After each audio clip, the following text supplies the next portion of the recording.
खमा गणिसा, Radhe Radhe, happy Holi, welcome back to my new blog. और मैं लगा रही हूँ होली की मेहंदी। और होली के दिन होलिका दहन कहा जाता है कि होलिका दहन का जो टाइम होता है वही टाइम पूरे साल में जो सावे होते हैं उनका होता है। जितनी भी शादियाँ होती है, अगर गोधूली वेला में होलिका दहन होता है तो सावे भी गोधूली वेला के अकॉर्डिंग ही निकलते हैं।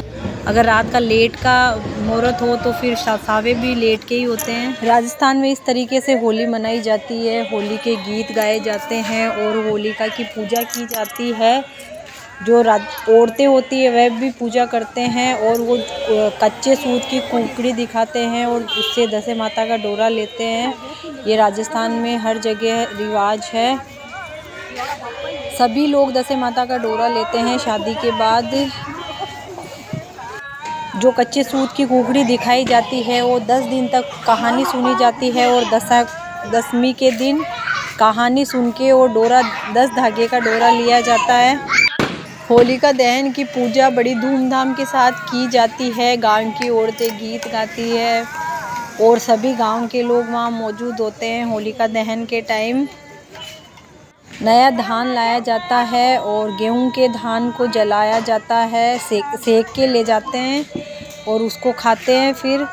और होलिका दहन गांव में बड़कुले बनाए जाते हैं जो गोबर से बनाते हैं और वो होलिका दहन के टाइम पहले वहाँ लगाए जाते हैं। और ये अब निकाल रहे हैं यहाँ होलिका में से प्रहलाद।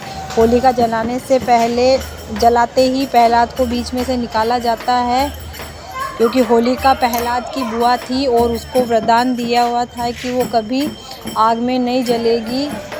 तो उन्होंने प्रहलाद को गोद में बिठा के और अग्नि प्रज्वलित की थी, पर भगवान ने प्रहलाद को तो बचा लिया और होलिका जल गई थी। उसी दिन से ये होलिका दहन की परंपरा चली आ रही है। यहाँ शेखावाटी में चंग वगैरह भी बजाए जाते हैं,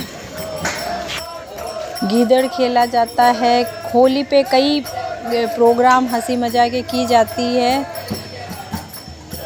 और होलिका दहन के टाइम जो बड़कुले लगाए हुए होते हैं होलिका में, उनको ले जाके सब अपने घर पे एक एक बड़कुला ले जाके उनको ठंडा करते हैं। ये सब जगह के अलग अलग रिवाज हैं। पर ये धान लेके खड़े हैं, सभी धान को सेकेंगे क्योंकि नई फसल की शुरुआत होती है। और बोला जाता है अगर नया धान अपन खाते हैं उस टाइम तो ऐसे बोलते हैं कि नयो दाणो जाड़ तड़े, बेरी दुश्मन बाढ़ तड़े। ये पुराने लोगों की कहावतें हैं जो अभी तो लोग नहीं जानते हैं, पर पहले के लोग बोलते थे ऐसी चीज़ें।